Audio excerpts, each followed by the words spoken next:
Welcome back to the Thinking Progressive podcast. I'm your host, Ron Rivers, and in this week's episode, we'll be exploring 7 progressive policies every municipality should implement. As always, our argument takes place in this immediate moment, recognizing that the spread of the COVID-19 virus changes everything about American society, both in the immediate present and our near future. While no one would call our contagion a positive experience, it can be a catalyst for change in the right direction. One that rethinks resources and access in a way that favors communities and people instead of corporations and profits. In this episode, we'll explore 7 policy frameworks that every municipality should begin to implement today. Now is the time for forward-thinking leadership that believes in proactively preparing the communities they serve. This starts locally. Thank you for listening to the Thinking Progressive podcast. The COVID-19 virus is teaching us a lot about ourselves, our community, and our future. We can see that as a society, we are ill prepared for circumstances like these. Our fear overrides all sense, our immediate reaction to self-preserve. It's a deep biological response, one that is inadequate for modern survival. Unfortunately, it's unlikely that this is the last crisis we face. Given the climate and the national leadership in both parties, we're probably going to have many more. We'll explore 7 policies every municipality should enact moving forward to better prepare communities for the times ahead. None of these ideas are radical or new. All of them exist in some form or another. Still, municipalities will rarely have more than a few implemented in the present moment. These policy frameworks start from the immediate present and consider the social and structural weaknesses highlighted by the coronavirus epidemic. Elected community leadership now bears the burden of not only seeing their communities through the crisis, but insulating them against the future challenges we will face. The central theme throughout all of these policy suggestions is creating decentralized community resilience. Proactive planning and implementation can build communities that approach an unknown future with confidence. These policy frameworks will help communities create integrated systems that will last during times of considerable uncertainty. Water resource collection. All the states within the United States support rainwater collection to varying degrees. In the past, there were concerns about rainwater collection disrupting the rainflow into aquifers and streams, but a study from the University of Malaysia demonstrated that individual homes collecting rainwater have little to no effect on the hydrologic cycle. The climate crisis is going to disrupt water resources, so taking a proactive approach to rainwater collection could make a significant impact. Some states, like Delaware, incentivize water collection. Others, like Colorado, allow it under stricter circumstances. Today, municipalities would greatly benefit from a more proactive approach to encouraging community water collection. Municipalities can encourage and promote this activity through multiple avenues. Purchasing cooperatives can be organized by the township to survey residents, identify total material needs, and source the items at bulk purchasing rates. Educational seminars can be facilitated by local governments to train community members on how to install and use the systems. If enough of the community is interested, the local leadership can seek out bulk installation contracts as well. Just talking about the idea might get some people searching for how to do it on their own. Municipality leadership thinking long-term about their communities will want to explore how to expand existing water filtration infrastructure to process the additional resources collected. Thinking big, is it possible to set up a networked water collection infrastructure? One that collects, directs, filters, and then redistributes among the community? Water scarcity is a genuine problem that cities and towns will have to deal with soon. Proactively developing advanced water infrastructure programs is one way to mitigate our risk. Networked energy. It's time for every local elected official to begin the work of networking your community's energy needs. Presently, we operate under a model that defies logic, each individual transacting directly with the energy company. It's a relationship that allows companies to maximize profit on a resource necessary for modern life. The alternative is cooperative energy infrastructures. Now, the technology isn't quite there yet to build a 100% renewable infrastructure within communities. I spent a lot of time researching this when I testified in 2019 at New Jersey's Energy Master Plan open hearing. However, there are alternative pathways in the immediate present. Environmental organizing group Food and Water Watch promotes community energy aggregation plans throughout the United States. Communities pool their resources to purchase from green energy, which is solar, wind, and geothermal suppliers, at bulk discounts. In my home state of New Jersey, several townships have implemented or are exploring these programs already. It's better for the community and the planet. This has already demonstrated effectiveness in the United States. Nebraska has had 100% public ownership of their utilities for over 100 years. Operations generate surpluses that they reinvest into community programs. The state has averaged net position gains of approximately $79 million per year over the last 3 years.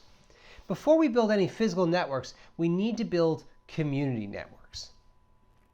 Thinking ahead, microgrids should be on every municipality's radar. The technology is rapidly evolving and will allow communities to generate 100% renewable energy by combining their efforts. Each home and building becomes a power generator, feeding through a networked infrastructure that distributes the energy where needed. Community composting. Composting programs are something every community should be investing in now. The climate crisis is here, and it's getting progressively worse. Combined with the COVID-19 epidemic, now is the time to consider how to eliminate waste in a way that benefits the community. Composting is an environmentally friendly process that produces material benefits.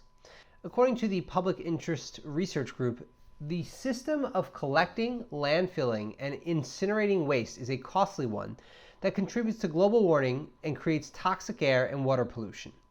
Composting could reduce the amount of trash sent to landfills and incinerators in the US by at least 30%. Many states already have communities with composting programs, and for those that don't, the information is readily available through many successful programs, all of which are going to be linked below in these sources if you're listening to this recording. The municipality can then acquire space, invest in the necessary technology and talent, and begin the program. We can share benefits from the compost with the community through redistribution or donation.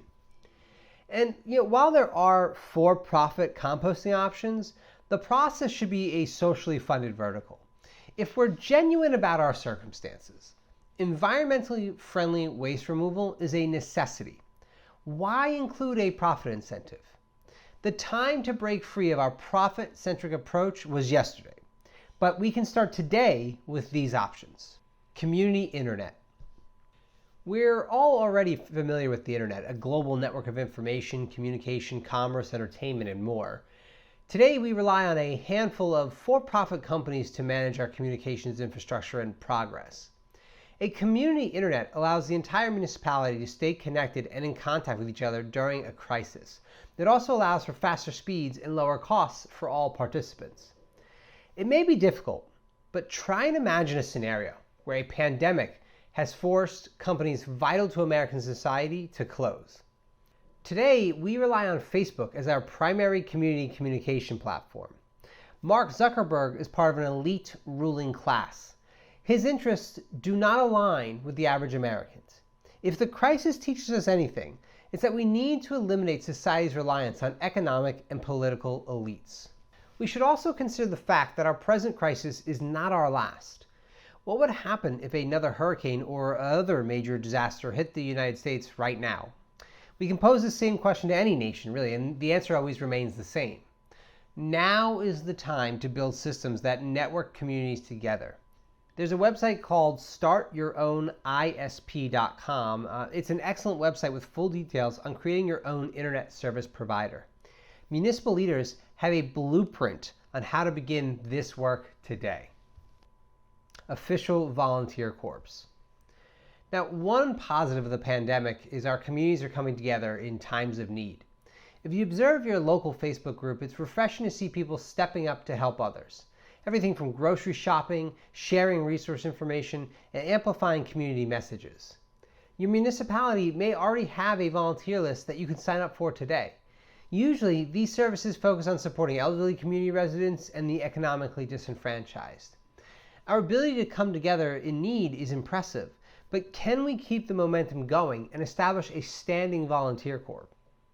Volunteer corps are one opportunity to establish deeper community bonds through shared service. These organizations could meet as frequently as needed by the community. They could come together for collective projects, training, and emergency response. The benefits extend beyond free labor.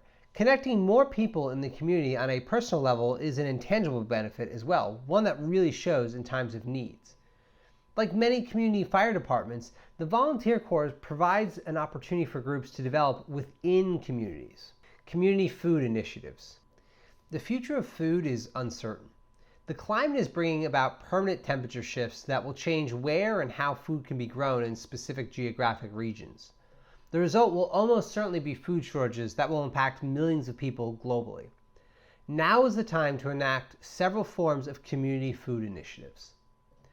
One initiative is opening up community zoning laws to allow food gardens to exist in front and backyards. Right now, many communities in the United States do not allow for growing food in areas zoned for lawns.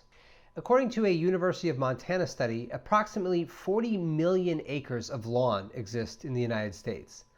This is a lot of space that we're utilizing poorly, areas that could grow a significant amount of food. Food garden initiatives should expand beyond reclassification. Communities should invest in training and collaborative resource procurement for equipment and seeds. It continues our theme of decentralizing our networks in the United States. A community of food growers adds a layer of security during uncertain times. The surplus can be exchanged at a market, donated, gifted, and more. Combined with efforts explored earlier like composting, community food gardens can be self-perpetuating systems that increase safety and reduce expenses for every resident. Community food initiatives can also take the form of hydroponics farms. We can approach introducing hydroponics to communities through the same process as standard gardens, or opt for developing a scaled community cooperative. Creating a community co-op is a more substantial initial investment, but pays off in the long term. It becomes a consistent source of quality food and employment for the community it serves. Transparent election initiatives. The lockdown of communities at this present time is causing havoc on local, state, and national elections. Before the COVID-19 pandemic, we knew that 2020 was a critical election year to determine America's future. Now that process is in great peril. Beyond the presidency, there are many state and local elections of significant importance. Part of my experience is the founding of a local election transparency nonprofit. One of the most startling findings from our 2018 research was that in the state of New Jersey, only 23% of candidates running for local office had any information posted online. So for the majority of New Jersey residents, finding information about the candidates running for office wasn't an option. While our research polls only from a single state, it's probably not too big of a stretch to say similar ratios would likely appear in other states. Now more than ever, community leadership needs to require accessible candidate information online for every candidate running for every elected office. That can come in the form of independent websites, a community-owned platform, or other alternatives. Mandatory information such as professional history, biographies, and plans for the community will ensure that every community member understands who that candidate is and why they are running. Omitting candidates who refuse to provide digital information from the ballot. Open source software already exists, providing the framework for this platform at no cost. Without transparent election initiatives, the same power structures that are allowing the crisis to continue unchallenged will take advantage of our circumstances. Every state has a political machine. Some are worse than others. Today's municipal leadership must put aside the alliances of the past to deal with the problems of the present. Digital campaign information must be mandatory at every level. Helping progress. If you're a local elected official reading or listening to this, the frameworks presented are all you need. A little bit of research will provide you with plans for how to implement these suggestions in your community directly. Connecting with communities and organizations familiar with the initiatives you want to move forward is the next step. Develop a plan for your community and convene with residents to share why you believe your programs are necessary today more than ever. For those of us who are unelected, Great activism starts locally. It could be as simple as sharing these ideals with your elected leadership digitally or through a community forum. If you have the time, diving deeper into the research of implementation as it pertains to your municipality would be even more helpful in advancing progress. You can build support online through community groups and plan coordinated attendance to community meetings to push ideas forward.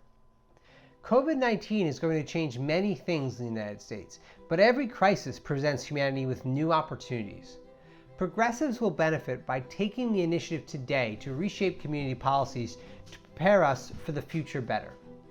Now is not the time to hope for a reversion, a retreat to a past that no longer exists. Today, we must rise to the challenges directly in front of us. Decentralizing community resource networks is a pathway towards greater sustainability and resilience in chaotic times.